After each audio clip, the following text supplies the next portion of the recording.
Okay, I have been inspired to make this video because of a video a friend of mine put up. Actually, Brandon. This was an idea that he had, and we're working on a book together on religion. And something I would like to clarify right off the bat. And in fact, this video is going to basically be about some of the philosophical reasons why I got out of Christianity in the first place. It wasn't a spur of the moment decision. It actually was a very long process for me. I know some people have different amounts of time, involved in their conversion process in or out of a religion. In my case, it was out of the religion. And I guess for the first time ever, I'm going to describe some of the philosophical reasons and conclusions that I came to, which forced me to reevaluate my religious beliefs and to eventually leave Christianity altogether, and to figure out that basically any type of condemning religion is very irrational, especially if you're claiming that your God is moral or righteous. So without further ado, I'm going to try and give like a rundown on this. First off, I was raised in a Pentecostal holiness church. It was a Covenant Community Church. I started going there when I was a kid, and I was very, very, well, actually my earliest memory from church is I was about 5 years old, and the pastor, who was my cousin, Jim Waters, actually, he said that, I remember pretty distinctly, I was about 5, and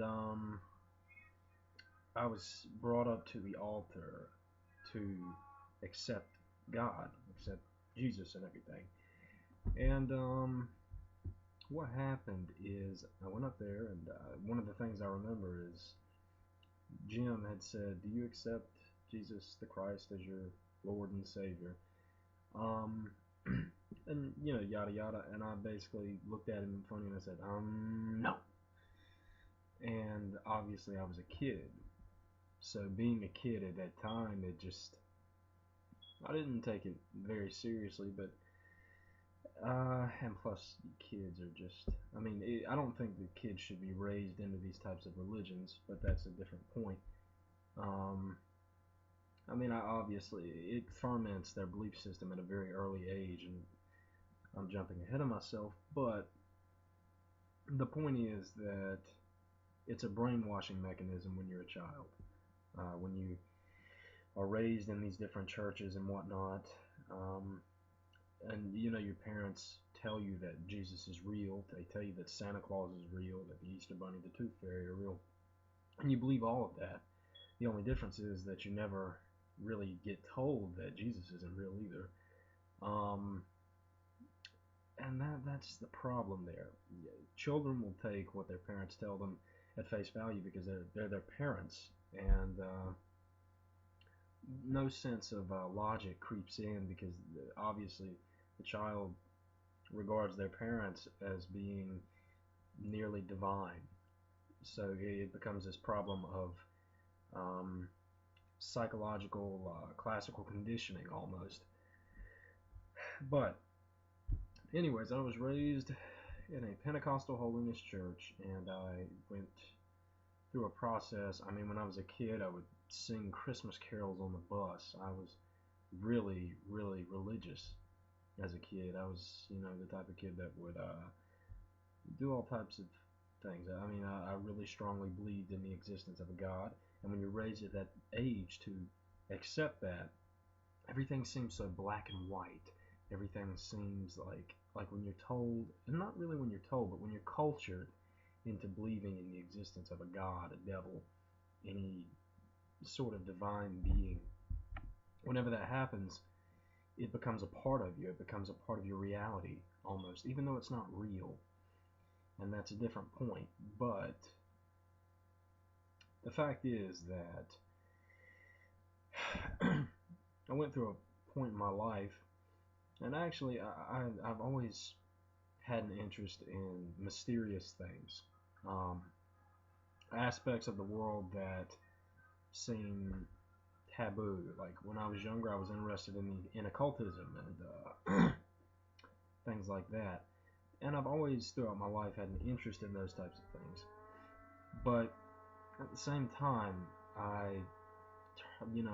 it was a thing where I turned my back on all those interests when I really decided that I would become a born-again Christian.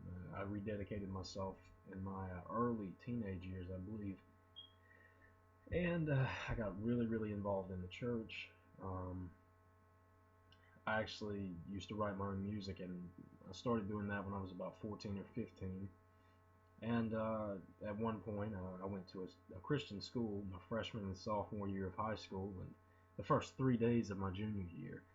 But freshman and sophomore years, I enjoyed the experience, but and I was very, very involved in writing music. I felt like when I was on stage, I was expressing myself, and also it felt like when I was, this is very difficult for me to say, but music was my way of expression, and I've always considered music and writing to be types of communication. So to me, when I got on stage and when I stood at the mic and began singing my songs, which were usually religious in nature at those times, when I started singing those, I would step into another place almost. I Sometimes I felt like I would even feel the presence of God in the room and whatnot. And when you're talking about emotional things like that, like music and religious belief, they all follow similar lines. They all appeal to human emotion and not human logic. Human logic is something that is dispassionate. It is completely rational, and there's no room for these feelings that can cloud our judgment. And with emotional, or things that cause emotional responses, you have this entire area where people run up, like in churches, they'll run up to the altar and start screaming in tongues or in different languages, or not even really different languages, they're just babbling. But they'll start babbling, and I know a lot of people claim a type of xenoglossy, which is where a person allegedly speaks in a different language, but none of those experiences are really documented that well. If anything, non-Christian cases of xenoglossy are more well documented, and I'm not going to get into that because that involves or revolves around my interest in parapsychology. And again, there comes the entire lifelong interest in mystery and things which we haven't explained. And one of the reasons I'm still so interested in parapsychological research and the paranormal, or the seemingly paranormal, is because of the nature and the implications of that type of thing. If any of it proves to be a reality, for example, if we find out that we survived death, then that is one of the most important discoveries we could have, and it's very relevant to who we are. It's just a thing of, when I'm looking at these studies into abnormal areas of psychology, outside of the normal range of human experience, even though it's still a part of human experience, it's just rarer. When I'm looking into those types of things, it becomes like almost a necessity, a need within me to try and fill in and understand the full range of the spectrum, not just one limited area, because if you're only focusing on one limited area, you're going to have a very narrow understanding of what's really going on. But yeah, my interest in mystery has stayed with me my entire life, and even when I was a Christian, I tried to be a very rational Christian. I tried to say things like, well, a lot of people tell you, think as hard as you can, God is infinity. You know, He's always been Alpha and Omega. And they tell you to think back, close your eyes, and think back. Think back in time. Think back. Think back. Think back forever. It goes on and on. And one of my Christian ideas, because I was basically thinking inside of a box, but it was a rational point, and it worked. And all these little philosophical insights that I had gradually built me towards a non-acceptance of Christianity, a disapproval, and basically turning away from it, because I'll get into that. But I am stepping ahead of myself a little bit. But the fact is, one of the arguments was that, well, if God created time, this was when I was a Christian. This is an argument I had from back then. One of the arguments was that if God created time, then therefore He was outside of time. So instead of, you know, our concept of forever, if He's outside of time, then there doesn't need to be a beginning, because there's either thusness or there's or nothingness. So if we affirm that a God exists, then there was thusness and not nothingness, which is a really interesting idea. And I'd say that holds true, but it doesn't necessarily have to apply to a deity. For example, if you're talking about the universe, a lot of people think the Big Bang created everything from nothing, and that's not really the case. I would consider it more of a transference of energy into a different form. Now, that's not really a whole different topic. In fact, it's just a conversion of that original hypothesis into a different form, a secular form.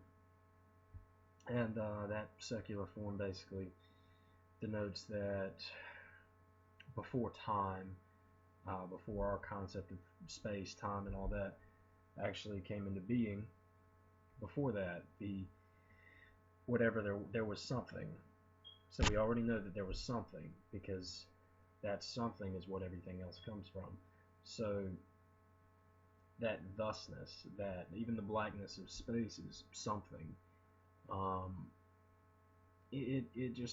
That was one philosophical idea, and sometimes it's very difficult to catch on to my train of thought, because some of these ideas are really difficult to express concisely, and or in any concise form, excuse me. But anyway, some of the arguments that got me out of Christianity. First off, when I was about 15 going on 16, something like that. Yeah, I was going on 16. In fact, I might have already been 16. I think I was. But I was 15 when I was having my insights, though. What happened is, I believe when I was 15, we'll say that, very late in my 15th year, one of my best friends at the time we were all going to a manual Christian school, and one of my best friends at the time had sex with his girlfriend. And the Christians at the church found out about it. And what happened is they ostracized him. They were talking about making them leave the school for what they did. And the fact is that the pastor's son had been having sex and doing whatever he wanted to for a while. And nothing was really done about that. The pastor did talk to his son, but he didn't threaten to get rid of him in the same way. And obviously the pastor's son kissed ass to, you know, not get kicked out and not get in trouble. So he repented and whatnot. And that really just pissed me off, honestly.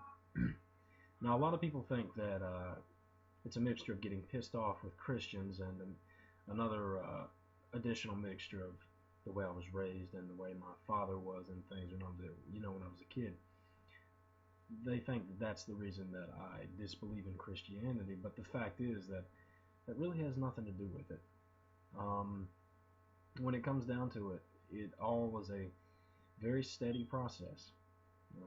Eventually, I came out about being Wiccan at the time. Wicca was the first religion I came into when I got out of Christianity, and now I'm an Agnostic-Atheist. So, wow. But it's a beautiful religion, by the way, but it's what got me out of Christianity, because I actually got out of that box that I confined myself in and chose to try to see the world in a more accurate way, and looking into other religions and their beliefs really helped me expand, and it's been a steady process since then. But one of my earliest arguments, and I actually got interviewed by the principal slash pastor at the church slash school about my disbelief, because of course, you know, you don't have to believe in God going to a Christian school, obviously, because a lot of people didn't. But you couldn't be a witch, because I was a witch, and I was open about it back then.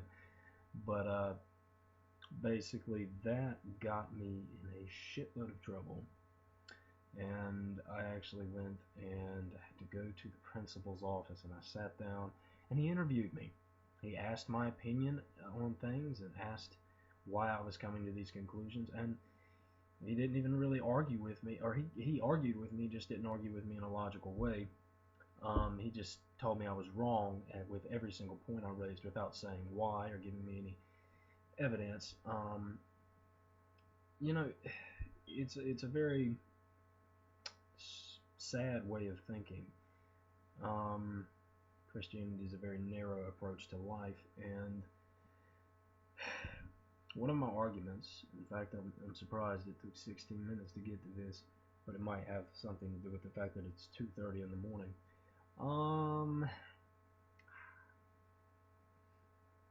Yeah, one of my arguments is basically, I'm going to call it the different chances proposition or premise. And what it says is basically, we have people from different areas or different locations in the world, raised in different families with different cultural values and different religious beliefs and all types of different things like that. And we have people in India born into Hindu families, and they're cultured into those belief systems. They're raised to believe that that is the way, that's the only way to go. And then you have people in Islamic countries who are raised to think Allah, or their interpretation of the Abrahamic God, is the one way, right? Everybody else is wrong. They're the infidel. They're going to burn, and they're getting their 72 virgins and whatnot.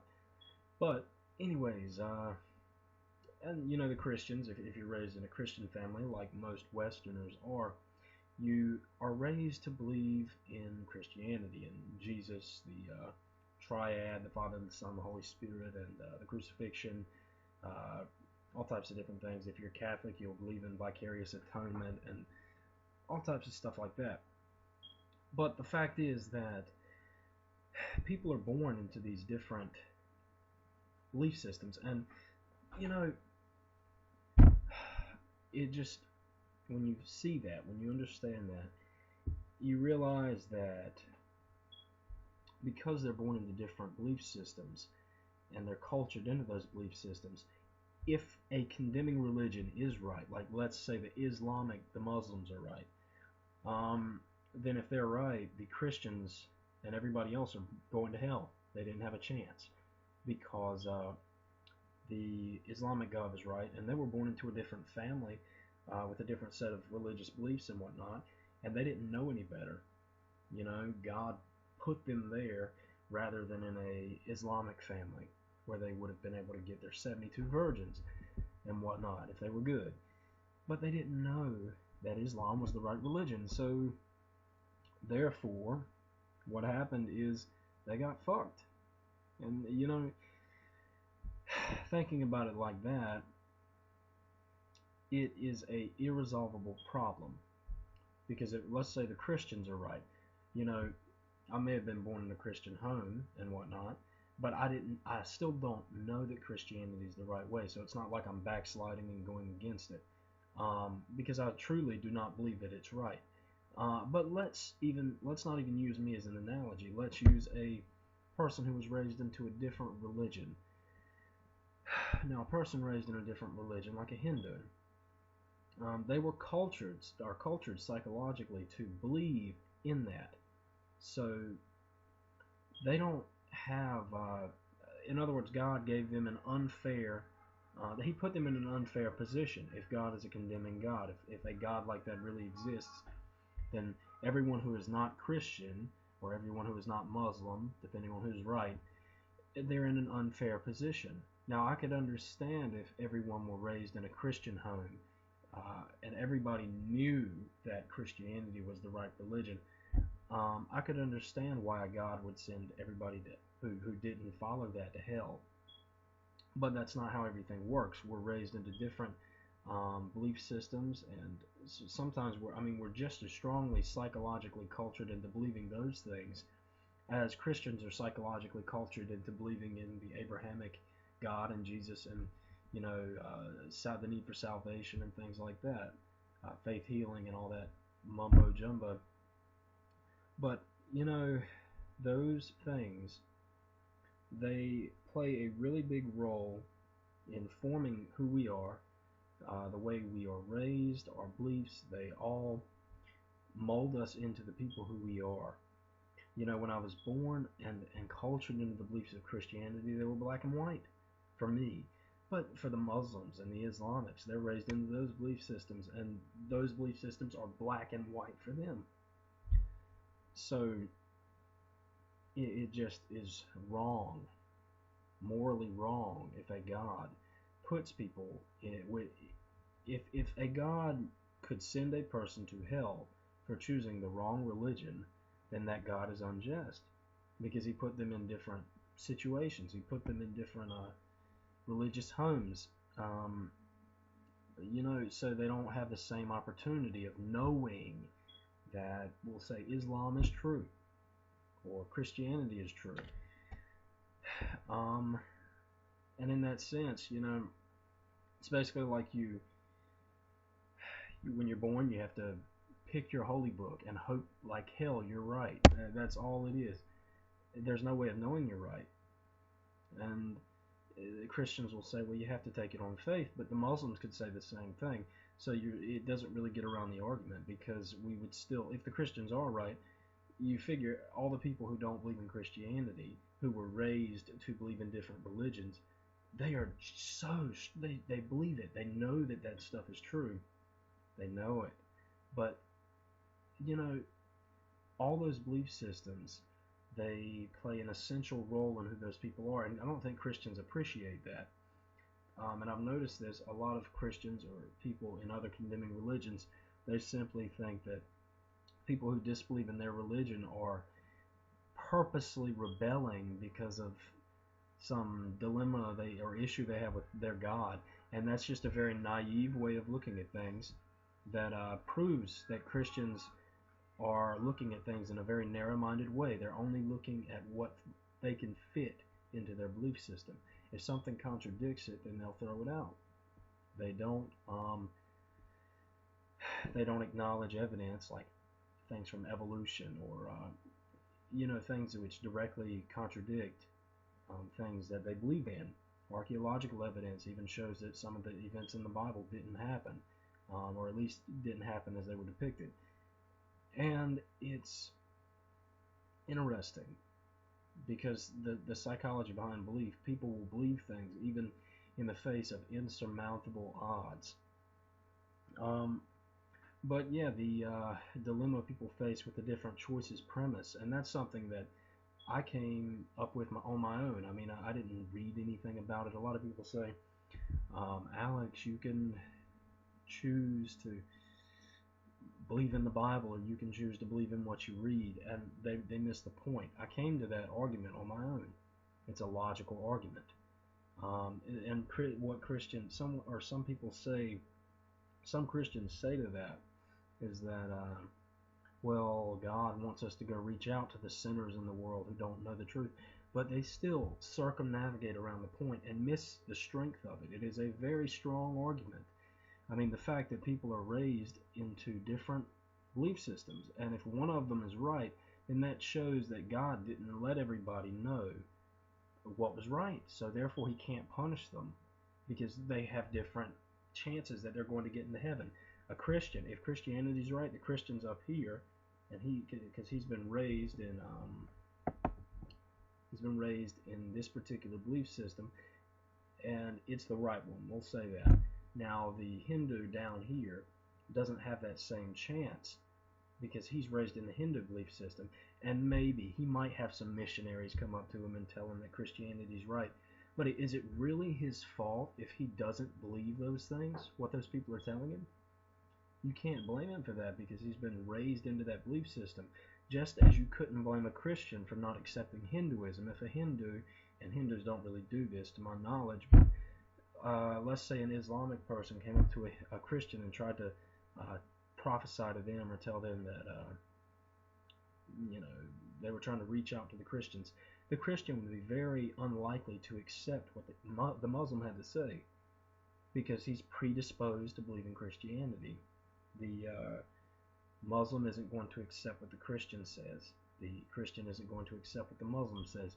And they've been raised to do this. So if God is going to be just, and if Christianity is right, everyone has to be born into a Christian family, and that's just how it has to be. Everybody has to know that Christianity is the right way and that the Christian God exists. Otherwise, the entire religion falls apart, as or at least the existence of their God as being righteous and fair. Because if the Christian God does exist, then he's not fair. If he exists as he's depicted in the Bible, fully, people would have different chances of getting into heaven, which isn't right. It's not fair. It's unrighteous. That's one of the first arguments that got me out of Christianity. The second one was more of an evidential one, and that is actually the fact that Christianity is not the oldest religion in the world. Judaism isn't either. And Christians dispute this. They love trying to say that the world's only like a couple thousand years old, but the fact is that we know that that's wrong. And I know Christians don't like to admit that, but for one thing, not even counting the evidence from evolution, we know that Hinduism is at least 60,000 years old, and we know different forms of animism go back to about 100,000 years ago. Then we have pagan religions, which I'll give them a little bit of room and say they were about 40,000 years old in various forms, and that depends on what you mean by the word pagan. But I'm talking about the hunter-gatherer religions based around sympathetic magic and the mythologies that we think of, the god and the goddess and all that, and the different cycles of nature. And it wasn't really a set religion. It was more of a collection of beliefs. But we'll say that happened around 35,000 years ago. So even if we said Judaism was 10,000 years old, even if we said that's nowhere near as old as the other religions. So what? Did the Christian God all of a sudden randomly one day, after all this time had passed, did he decide that, hey, I'm going to show these guys the truth now. I'm going to go to these Jews and tell them and let them know what the truth is, because everybody else doesn't know it, right? What it seems like and what it is actually, because I hate saying things so black and white, but I like being very bold in my assertions because I'm pretty damn sure I'm right. So what happened here is basically God didn't randomly choose the Jews as his chosen people, and these people weren't chosen by gods. The Greeks weren't chosen by their gods. It's just a thing of basically people all over the world, all their beliefs and cultural values molded into religions over time. Different deities or deities were worshipped, and they were made in our image. I mean, God, the God of the Bible, has a lot of really human characteristics like jealousy, different anger, things like that. It's just even love could be considered a human emotion. And, it just is a humanistic, well, it's basically a humanizing approach to the universe. We're trying to mold the universe in our image when really we're just specks in the cosmos, right? But I have rambled for about 30 minutes now, and I didn't mean to go on that long. But those are two of the main arguments that got me out of Christianity. There's a lot, way more. Probably going to end the video in a few minutes, but I don't think I can put all this on Facebook. But one of the things that really got to me is the pastor at the church when he was interviewing me. And he told me basically I was going to be expelled, and I did get expelled. Told me I'd be expelled if I didn't have some type of religious conversion over the weekend. So it's just so stupid. It was a very wrong thing of him to do right there anyways. To just, for one thing, he pushed aside everything I was saying because he was so convinced that he was right. And that's ignorant. That's how all Christians behave, though, even if they don't mean to. All religious people behave like that because they're so dogmatic in their belief systems. And well, actually, I don't want to say all religious people because not all religions are dogmatic. But dogmatic religions, the adherents to those religions behave very dogmatically. They don't accept evidence contrary to their opinions, and they get in these big, they go into these things of circular reasoning, and it goes nowhere. One thing did confound me when the pastor talked to me in the interview. He said that even historians don't dispute the existence of Jesus, and that is wrong, by the way. More and more people have, came to the understanding that Jesus may not have even existed at all. There's no real substantial evidence to support it. His existence is just really taken for granted. Basically, the first records we have of anyone out, recording his existence comes about 40 years after he was allegedly supposed to have lived. And that is, it's debatable whether or not he existed in any form. And we know he didn't exist like he was claimed to have existed in the Bible. And here's why. Well, first off, before I go there, the pastor told me, he gave me the famous argument by C.S. Lewis. It's a triangular argument.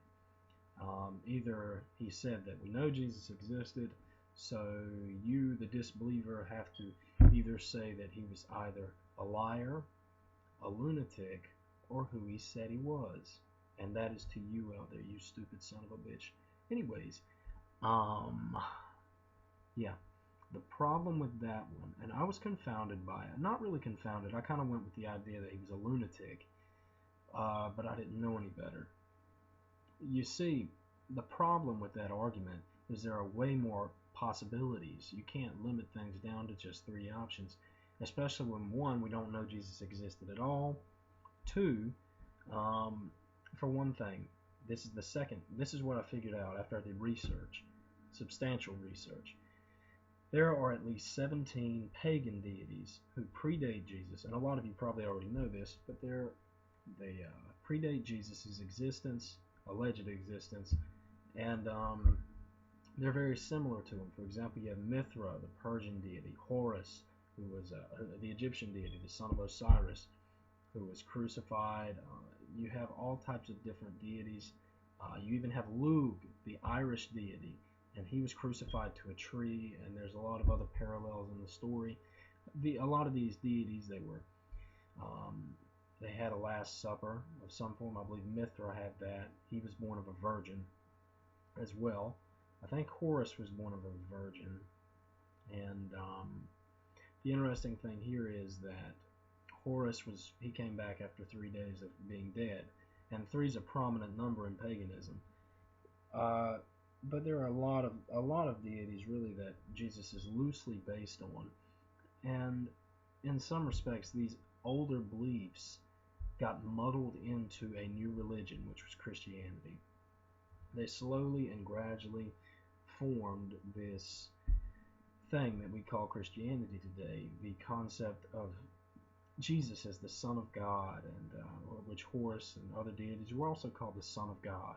Because he was the son of God. He was the son of Osiris, who became the god of the underworld in Egyptian mythology, after his brother Set killed him and scattered his body parts all over the earth. and Isis, his wife, went and collected his body parts and whatnot. And it's interesting mythology, and so is Christianity, by the way. But that's basically where it comes from. All these different pagan deities predate the existence of Jesus, and they're very similar to it. So the concept is, is this really logical to even say that this is chance right here? I mean, and it's very likely, and in fact, I'd say it's a certainty that these belief systems, the older ones, got muddled in with the new upcoming religion.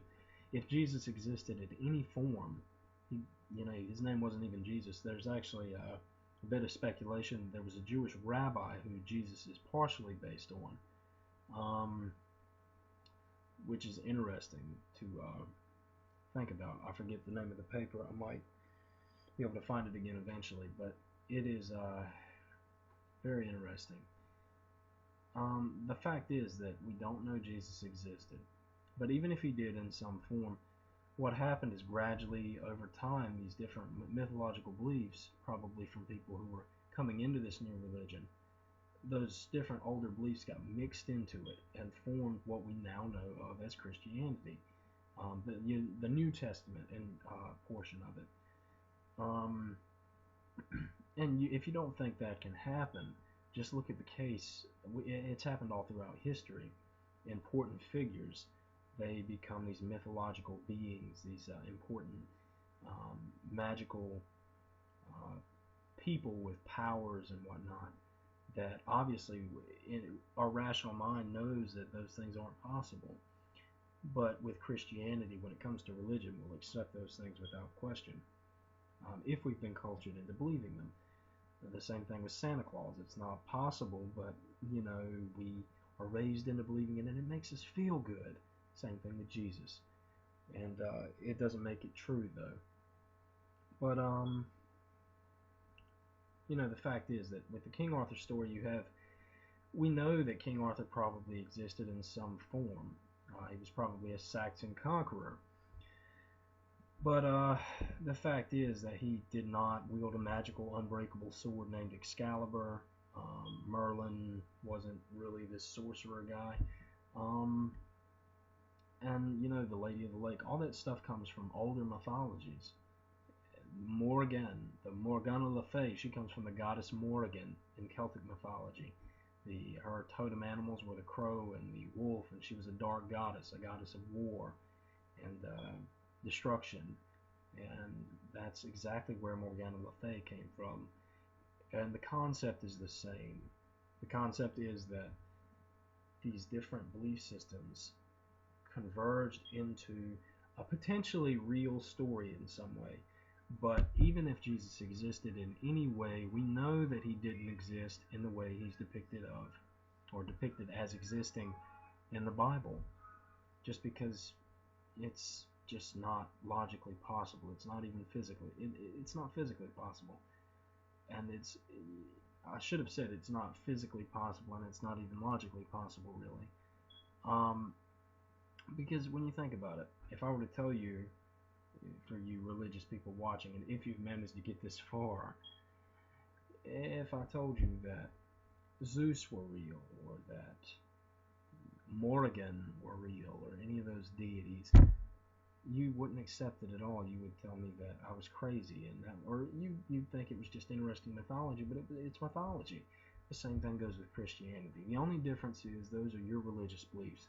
So when they're personal, it becomes a lot easier to believe in them, because when you accept the miraculous, when you engage in these magical ways of thinking, you sacrifice your critical reasoning skills, and that's usually what religious people tell you to do. They tell you not to think about it, and even if they do, it's just this thing of you'll feel God in your heart, you'll feel it, you'll get the vibes, and you'll know God when he reaches out and touches you. You'll have an experience. He might show himself to you in a vision, and we're not even going to get into the whole vision thing, because people in different cultures have different visions, and the fact is that you know, when Hindus have visions of three-headed elephant gods coming to them and telling them these things, Christians will dismiss those visions because they don't fit their belief system. And yet when they have visions of the Virgin Mary or Jesus or God or whatever, they accept those because they fit their belief systems. And then the Hindus, they don't accept the Christian visions. So it's just this thing of they're both idiots. I mean, I'm not going to say idiots, but they're ignorant. They have these religious experiences and they get misinterpreted, and they're just imaginary, really. Honestly, there's two interpretations to it. Either everything they experience is imaginary, or there's a second option that I'd say is just as plausible. Well, not just as plausible, but it has a little bit of plausibility anyways, if you want to believe in a God. The other option is that these people from different social and cultural and religious backgrounds, they really are experiencing God in some form. The only difference is they are relating to that God in a way that makes sense to them. So when they feel the presence of God or see it, they're likely to interpret that as being Jesus or the Hindu triple-headed God, when in fact it might just be a ambiguous, generalized God, not humanized, something that is really godlike, not limited. But that's just speculation. I'd say that the most logical idea, unless someone could prove me wrong, is that it's all happening in their head. You know, I can safely say that the Christians are not right, neither are the Muslims, and you know, neither are most of the religions out there. I think that I've chosen to take certain aspects of religion seriously, but that's because I've studied them from a psychological standpoint and phenomenological. Their phenomenological aspects are interesting to me. Like talking about religious experiences, I like to see if there's some type of underlying thread running underneath all of them, because maybe that will support the ambiguous form of God, the real force within everything. Maybe there is something like that, and that is something I don't really know. I mean, but maybe. So I think religious experiences and things like that deserve attention, but they shouldn't be taken at face value. Also, by studying those types of things, we can get further insights on the nature of these experiences. They're coming from altered states of consciousness. Maybe we could identify these states and see if there are any threads underlying those that are associated with the states. And now I'm getting off subject a little bit, but it all ties in together, really. Okay, one of the few religions that I've actually been very interested in over time is spiritualism. And the main reason I'm interested in spiritualism is because, unlike other religions, it claims to be a philosophy or religion and a science. And the concept behind spiritualism is that it's a science because it has been proven through the interaction of the dead with the living. But, you know, at least that's testable. Most religions are untestable. With spiritualism, you have something that is, at least in theory, testable. When a medium claims to talk to the dead, you can actually test that. They may or may not be, but there may be something going on. So it's worth looking into, because you have something testable. It's not just some illusory thing in their head. They're actually claiming to be able to produce evidence for something. So that has to be examined logically, rationally, and critically, just like everything else. But I'd say that most religious phenomena is just a creation of the mind, just a product of being cultured in a religious society, or whatever religious society we've been cultured in. And I'm probably kind of rambling right now, but it is 2:57. Hope you enjoyed that. I've given a few of the philosophical arguments against Christianity, why I got out of it, and this is a about 45-minute long video. Do hope you guys enjoyed it, and I'll probably put up some more stuff soon, and hopefully it'll be a lot shorter. I'll just have a little bitty, couple-minute long things. anyways, thank you, Brandon, for inspiring me to make these, videos and whatnot. I think we should definitely work on addressing each of the points we're going to raise in the book, point by point, in a generalized way. And I think it was a very good idea of what you suggested, you know, for consistency's sake, so we can actually have a good idea of what we're going to put in there. A lot of the topics we're going to cover, and I'll probably cover some of this anyways. But hope you enjoyed that. Everybody had a great day. Hopefully I didn't hurt anyone's feelings. I really, really, really would not want to do that. It's actually, that's coming from my heart.